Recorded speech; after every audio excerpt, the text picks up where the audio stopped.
So guys, our family is really fond of eating. So आज चाहिँ मेरो भाइको विश अनुसार mom is making selroti and we are having this काँक्रो and आलुको अचार and this is my brother. यता खिच्नु भन्दै अनि त्यसपछि ऊ चाहिँ त्यति पर उभिएर बसिरहेछ किनभने तेल छिट्टिन्छ बाबु तिमीलाई पोल्छ भनेर भन्छौँ हामीलाई। त्यही भएर ऊ चाहिँ मलाई हेर्नु छ भन्छ। त्यही भएर ऊ चाहिँ टाढा बसेर अनि उस गर्छ अनि म पनि टाढै बसेर जुम गरेर छु बिकज भाइले तपाईँ पनि टाढै बस्नु है दिजु पोल्छ गर्छ नि त।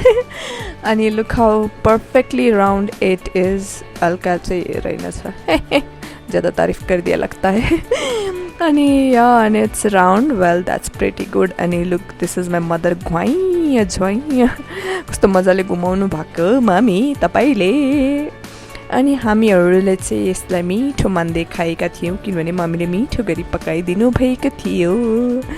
अनि त्यसपछि मेरो प्लेटमा चाहिँ आइपुग्यो 2टा मात्र किनभने म एकैचोटि धेरै खान सक्दिनँ भोलिको लागि हो नि त।